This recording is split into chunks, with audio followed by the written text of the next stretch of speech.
సరిగా 1998వ సంవత్సరం. ఆ కాలంలో చాలా గ్రామంలో మూఢనమ్మకాలు ఎక్కువగా ఉండేవి.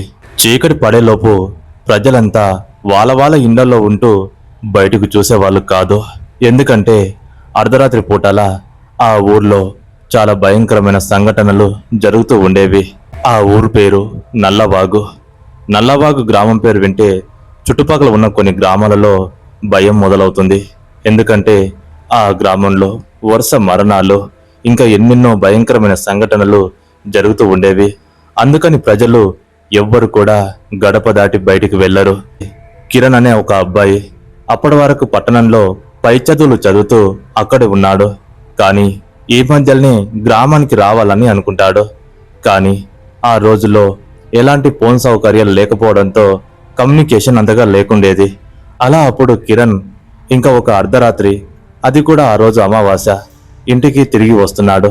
సరిగా వాళ్ళ ఊరు పొలిమేర దగ్గర ఉన్న బస్టాప్ దగ్గర బస్సు దిగుతాడు. ఆ రోజు బాగా చీకటి పడుతుంది.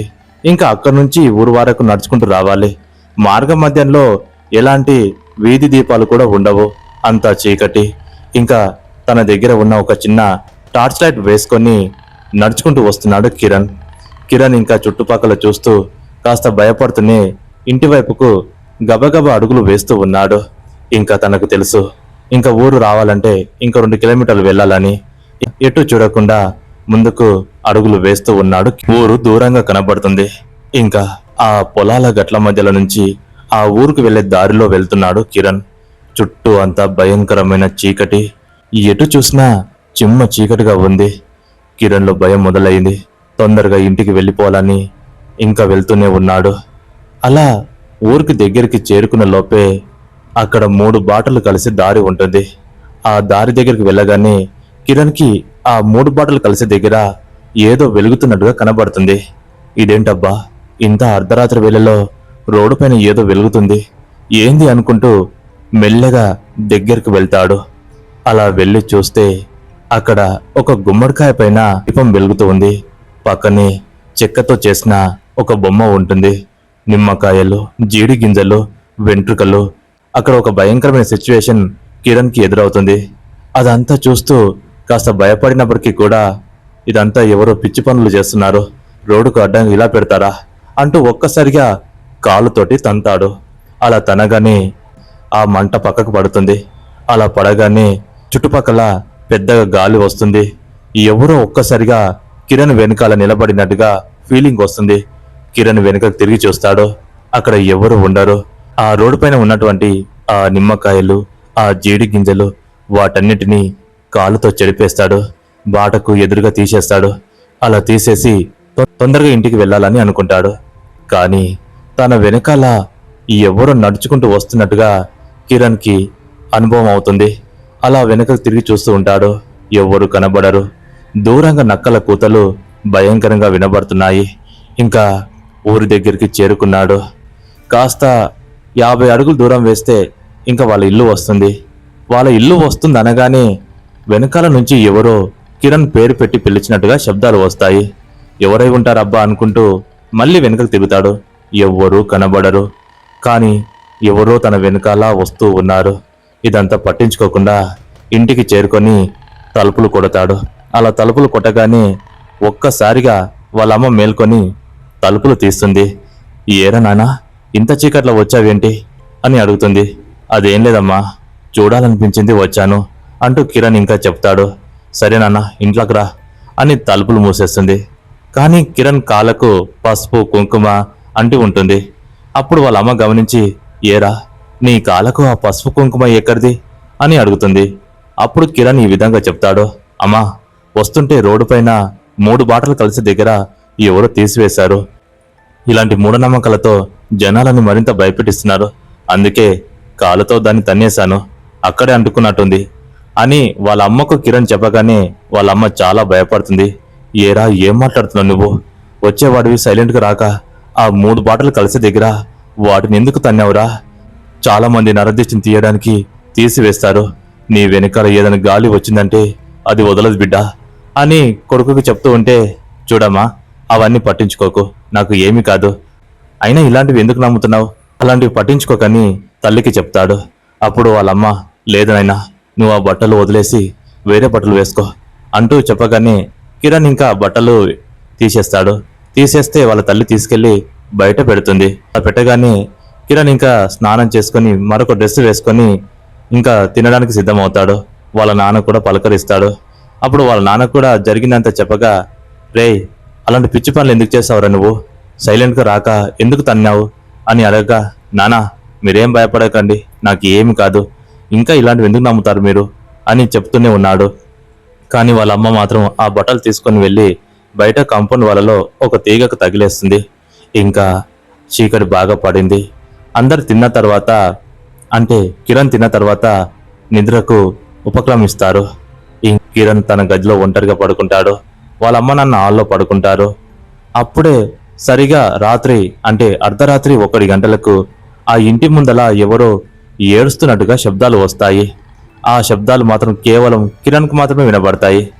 ఇంత చీకట్లో ఎవరు ఏడుస్తున్నారు? ఒక్కసారిగా మేలుకో వస్తుంది. అలా నిద్రలో నుంచి లేచిన కిరణ్ బయటకు చూస్తాడు.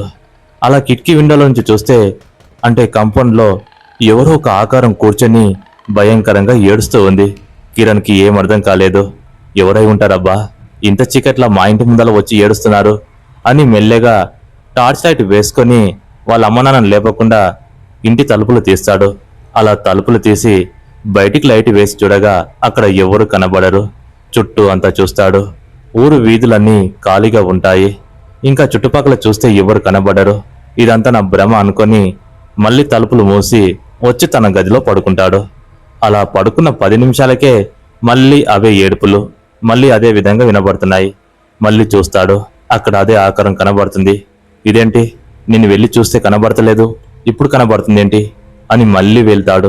అలా వెళ్ళి, ఏయ్, ఎవరు మీరు? ఎవరు ఉన్నారు? ఏమైనా ఆట పట్టిస్తున్నారా ఏంది అని గట్టిగా అరుస్తాడు. అలా అర్చన కూడా ఆ ఇంటి ముందల ఎవరు కనబడరు. మరొకసారి ఇది నా భ్రమనే అనుకొని ఇంట్లోకి వస్తాడు. మొత్తానికి ఆ రోజు గడుస్తుంది. కానీ తెల్లవారుజామున ఆ రోజు జరిగినటువంటి ఆ విషయాన్ని వాళ్ళ అమ్మ నాన్నకు చెప్పడు కిరణ్. చెప్పకుండా అలాగే ఉంటాడు. ఇంకా ఆ రోజు కూడా అలాగే గడవడంతో సైలెంట్గా ఊర్లో ఫ్రెండ్స్తో తిరుగుతూ బలాదూరుగా తిరిగి సాయంత్రం ఇంటికి వచ్చేవాడు. ఇంకా ఇలా ఎంజాయ్ చేస్తూ ఉన్నాడు.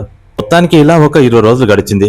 20 రోజులు గడిచినా కూడా కిరణ్లో ఎలాంటి మార్పులు రాలేదు. మెల్లమెల్లగా ఉన్నట్టు ఇంకా కిరణ్లో కొద్దిగా మార్పులు వస్తున్నాయి. అర్ధరాత్రి పూట తన పక్కన ఎవరో పడుకున్నట్టుగా, తల వెనకాల ఎవరో నిల్చున్నట్టుగా, ఎదలపైన కూర్చున్నట్టుగా, గొంతు పిసుకుతున్నట్టుగా భయంకరమైన సంఘటనలు జరుగుతున్నాయి. అలా తన పైన ఎవరో కూర్చున్నట్టు ఫీల్ వచ్చినప్పుడు గట్టిగా అరిచేవాడు. అలా అరిస్తే వాళ్ళ అమ్మ నాన్న మేల్కొని కిరణ్ దగ్గరికి వచ్చేవాళ్ళు. అలా వచ్చి అడిగితే, ఏమైంది నాన్న అని అంటే, ఏం కాలేదమ్మా, ఏదో పీడకల అని సమర్థించేవాడు. కిరణ్కి ఇంకా ఒక 2-3 రోజులు ఏం అనిపించలేదు. అలాగే గడుస్తున్న కొద్దీ ఒక అమావాస్య వచ్చేసరికి కిరణ్ ఒంటిలో మార్పులు వచ్చాయి. మనిషి కలర్ మారిపోతున్నాడు. మొత్తం బక్కచిక్కిపోయాడు. తన కనుగుడ్లు పసుపు కలర్లకు మారిపోతున్నాయి. వాళ్ళ అమ్మ నాన్న భయపడుతున్నారు. ఏరా నాన్న, ఉన్నట్టుండి అలా మారిపోతున్నావేంది, ఒంట్లో బాగలేదా అని అడుగుతారు. అప్పుడు కిరణ్, నాకేమైందమ్మా, నేను బాగానే ఉన్నాను కదా అని అనగా, లేదురా, నువ్వు ఉన్నట్టుండి ఇలా మారిపోయావేంటి అని ఒకసారి అద్దం తెచ్చి చూపిస్తారు. అలా చూడగానే కిరణ్కు తనను తాను చూసుకొని చాలా భయపడతాడు. అమ్మా, నాకు ఏమవుతుంది, ఇలా ఎందుకయింది నాకు అని అడుగుతాడు. అదేరా, నాకు అర్థం అవ్వట్లేదు, ఇలా ఎందుకు అయిపోయావు, ఆరోగ్యంగా ఉన్నవాడివి, ఇలా ఎందుకు అయ్యావురా అని భయపడతారు. అలా ఒకరోజు కిరణ్ తీసుకొని వెళ్ళి దగ్గరలో ఉన్న ఆసుపత్రికి వెళ్తారు. అలా ఆసుపత్రికి వెళ్ళగానే అక్కడ డాక్టర్ కిరణ్ చూసి, ఏం కాలేదు, మంచిగానే ఉన్నాడు, ఇక్కడ టెస్టులను చేశాం, అందులో ఏం వెళ్ళలేదు, ఏమై ఉంటుంది మరి అని డాక్టరే కన్ఫ్యూజన్కి గురవుతాడు. అప్పుడు వాళ్ళ అమ్మ నాన్న, ఏమో డాక్టర్, ఊరికి వచ్చినప్పటి నుంచి కొన్ని రోజులు బాగానే ఉన్నాడు, తర్వాతనే ఇలా అయ్యాడు అని అనగానే, ఏమమ్మా, ఇక్కడైతే మాత్రం ఏ టెస్టులో ఏం వెళ్ళలేదు, కిరణ్కి అయితే అంత ఆరోగ్యంగానే ఉన్నట్టు చూపిస్తుంది, మరి ఏమైందో మీకే తెలవాలి అనగానే అప్పుడు వాళ్ళ అమ్మ ఒక మాట చెప్తుంది. ఏం లేదు డాక్టర్, ఆ రోజు ఊరికి వచ్చే ముందల రాత్రి వేళలో ఇంటికి వస్తున్నాడు. వచ్చేటప్పుడు మా ఊర్లో 3 బాటలు కలిసి దగ్గర తీసివేసిన నిమ్మకాయలని గుమ్మడికాయని తన్నాడంట. ఆ రోజు ఇంటికి రాగానే తన కాలుకి కుంకుమ పసుపు అంటుకుంది. ఏమైందిరా అంటే, అదంతా ఒక మూఢనమ్మకం, పట్టించుకోవద్దని నా బిడ్డ చెప్పాడు. కానీ మేము కూడా పట్టించుకోలేదు. తర్వాత చూస్తూ ఉండగానే ఇలా అయిపోయాడు. ఇప్పుడు అర్థమవుతుంది డాక్టర్, కిరణ్ ఎంత పెద్ద తప్పు చేశాడో అని అనగానే డాక్టర్ కూడా చూడమ్మా, కొన్ని రోగాలు వైద్యపరంగా తక్కువ అవుతాయి, కానీ కొన్ని దుష్టశక్తులు అవి మంత్రాలకే తగ్గుతాయి. అయితే ఇప్పుడు కిరణ్ వెనకాల ఏదో దుష్టశక్తి తిరుగుతుంది, కిరణ్ని పట్టి పీడిస్తుంది. ఇంకా కొన్ని రోజులు లేట్ చేస్తే కిరణ్ చనిపోతాడు. ఒక డాక్టర్గా నేనే చెప్తున్నాను, ఎలాగైనా సరే నీ బిడ్డను కాపాడుకోవాలంటే ఒక మంచి మంత్రగాని కలవండి, అప్పుడే ఈ సమస్యకు పరిష్కారం దొరుకుతుందని డాక్టర్ చెప్తాడు. కిరణ్ కూడా చాలా భయపడతాడు. అలా కిరణ్ భయపడుతుంటే అప్పుడు వాళ్ళ అమ్మ నాయనా ఏం కాదు, నువ్వు భయపడకు, నిన్ను ఎలాగైనా మేము కాపాడుకుంటాం. ఆ రోజు నేను చెప్తే నువ్వు వినలేదు, ఆ 3 బాటల దగ్గర తొక్కి చాలా పెద్ద తప్పు చేశావు.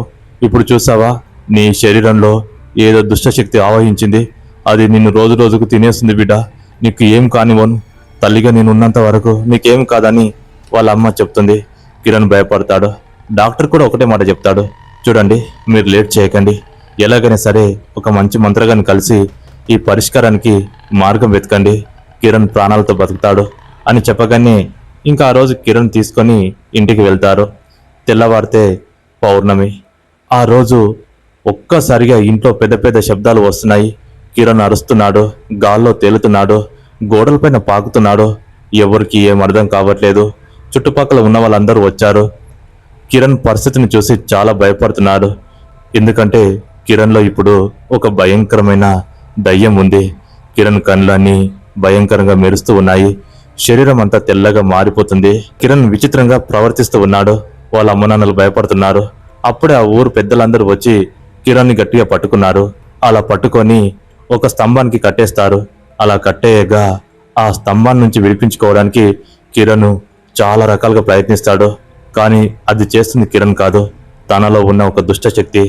ఇంకా లేట్ చేయకుండా అప్పుడే ఆ ఊరు వాళ్ళు కొంతమంది పక్క గ్రామానికి వెళ్ళి ఒక మంత్రగాన్ని తీసుకొని వస్తారు. అలా తీసుకొని వచ్చి కిరణ్ పరిస్థితిని వివరిస్తారు. అలా వివరించగా అప్పుడు ఆ మంత్రగాడు కిరణ్ని గమనిస్తాడు. అప్పుడు తన దివ్య దృష్టితోటి ఏం జరిగిందో అంతా గ్రహిస్తాడు. అప్పుడే చెప్తాడు, ఈ బిడ్డ చాలా పెద్ద తప్పు చేశాడు. ఆ రోజు రాత్రి అప్పుడే తీసేసిన ఆ నిమ్మకాయలు, ఆ గుమ్మడికాయల్ని కాళ్ళతో తన్నాడు. అది భయంకరమైన నరదిష్టిని తీసేయడానికి చేసిన పన్నాంగం. అలాంటి ఉచ్చులో నీ బిడ్డ ఇరుక్కున్నాడు. ఇప్పుడు ఆ దిష్టి నీ బిడ్డకు తగిలింది. ఇది చాలా ప్రమాదకరమైన దిష్టి, మనిషి ప్రాణాలను తీసేస్తుంది అని ఆ మంత్రగాడు చెప్పగా అప్పుడు వీళ్ళు ఏడుస్తారు. స్వామి, మీ కాళ్ళు పట్టుకుంటాం, నా కొడుకుని ఎలాగైనా కాపాడు, తెలుసో తెలియక చేసిన తప్పు, తన ప్రాణాలకు ఎలాంటి ముప్పు లేకుండా చేయి స్వామి అని వేడుకోగా, సరే బాధపడకండి, ఈ ఒక్కరోజు గడిస్తే రేపు అర్ధరాత్రి 12 గంటలకు శ్మశానంలో భయంకరమైన క్షుద్ర పూజలు చేసి కిరణ్లో ఉన్న ఆ దుష్టశక్తిని దూరం చేయాలి, లేదా తను చనిపోతాడని చెప్తాడు. ఇంకా ఒక్కరోజుకు కిరణ్ని బంధించి తాళతో కట్టేస్తారు. ఒకరోజు మొత్తం కాపాడుతారు. ఇంకా తెల్లవారవుతుంది. చీకటి పడే సమయానికి కిరణ్ని ఊరు పెద్దలంతా కలిసి తాళతో కట్టేసి శ్మశానం వైపు తీసుకొని వెళ్తారు. శ్మశానంలో అప్పటికి ఆ మంత్రగాడు పూజలు చేస్తూ ఉంటాడు. ఇంకా అక్కడ గీసినటువంటి ఒక ముగ్గులో కిరణ్ని కూసబెడతారు. అప్పుడు ఆ మంత్రగాడు మంత్రాలు చదువుతూ తను ఎక్కడికి పారిపోకుండా చేశాడు. అప్పుడు అడుగుతాడు, ఎవరు నువ్వు, తన శరీరంలోకి ఎందుకు వచ్చావు, వెళ్ళిపోతావా లేదా అని అనగానే లోపల ఉన్న మరొక మనిషి భయంకరంగా అరుస్తూ, నేను వెళ్ళిపోను, వీని ఆవహించాను, వీనితోనే ఉంటాను, వీని తీసుకెళ్ళండి, నేను వెళ్ళిపోను, వదలను అని భయంకరంగా వేరొక గొంతు వినపడుతుంది. అవునా, వెళ్ళిపోవా, నువ్వు వెళ్ళిపోకపోతే నేను ఇక్కడే భస్మం చేస్తాను, మర్యాదగా వెళ్ళిపో, లేదా నా మంత్రాల శక్తికి నువ్వు తట్టుకోలేవు అని భయంకరంగా మంత్రాలు చదువుతాడు. అప్పుడు అలా చదువుతూ ఉంటే తన శరీరంలో ఒక ఆకారం ముందుకు వచ్చి మళ్ళీ కిరణ్ శరీరంలోకి వెళ్తుంది. ఇంకా ఆ మంత్రాల శక్తికి తాళలేని ఆ దయ్యం కిరణ్ నుంచి బయటికి వస్తుంది. ఊరు జనాలందరూ తనని చూసి భయపడుతున్నారు. కానీ ఆ తీసివేసిన వాళ్ళు కూడా అక్కడికి వచ్చారు. అప్పుడు ఆ మంత్రగాడు కొన్ని భయంకరమైన మంత్రాలు చదివి ఆ దయ్యాన్ని ఒక సీసలోకి బంధిస్తాడు. సీసలోకి బంధించిన తర్వాత ఆ సీసకు మూత పెడతాడు. అలా మూత పెట్టి అక్కడికి వచ్చినట్టు వాళ్ళు, అంటే ఆ తీసేసిన వాళ్ళ దిక్కు కోపంగా చూస్తాడు. ఆ కిరణ్లో ఉన్న దయ్యాన్ని సీసలో బంధించిన తర్వాత ఆ మంత్రగాడు ఆ సీసని ఒక తాయితలతో కట్టేస్తాడు. ఆ సీసన్ తీసుకుని వెళ్ళి ఒక అడవి లాంటి ప్రాంతంలో పెద్ద గుంత తవ్వి పాతి పెడతాడు. తర్వాత కిరణ్లో ఉన్న ఆ భయంకరమైన దుష్టశక్తి వెళ్ళిపోతుంది. ఆ రోజు అక్కడికి తీసేసిన వాళ్ళు కూడా వస్తారు. ఆ విషయాన్ని ఆ మంత్రగాడు గమనిస్తాడు. వాళ్లకు సీక్రెట్ గా కలిసి ఇలాంటివన్నీ మీరే చేశారని ఊరు వాళ్ళకు తెలిస్తే మీ ప్రాణాలను తీసేస్తారు. ఎప్పుడు గాని ఇలాంటివి చేయకండి. ఇలా చేయడం వల్ల మీ ఊరు వాళ్ళకి ప్రమాదం అని చెప్పగా వాళ్ళు క్షమించమని కోరుకుంటారు. మొత్తానికి కిరణ్లో ఉన్న దయ్యం ఇలా వదులుతుంది. లేకపోయి ఉంటే తన ప్రాణాలన్నీ తీసేసేది. ఇంకా వాళ్ళ అమ్మ నాన్న ఆ మంత్రగాడికి కృతజ్ఞతలు చెప్పుకుంటారు. ఆ తర్వాత కిరణ్ ఆరోగ్యంగా ఉంటాడు. ఎప్పుడు కూడా రోడ్డు పైన ఏదన్నా అలా కనబడితే తొక్కకుండా పక్కకెళ్ళి వెళ్ళిపోయేవాడు. ఇంకా ఎప్పుడు అలాంటి జోలికి వెళ్ళలేడు. కిరణ్ ఇప్పుడు ఆరోగ్యంగా ఉన్నాడు. మరి ఈ స్టోరీ మీకెలా నచ్చిందో కామెంట్ సెక్షన్లో తెలియజేయండి. మరొక స్టోరీతో మళ్ళీ మీ ముందుకు వస్తాను. అంతవరకు సెలవు. జై హింద్.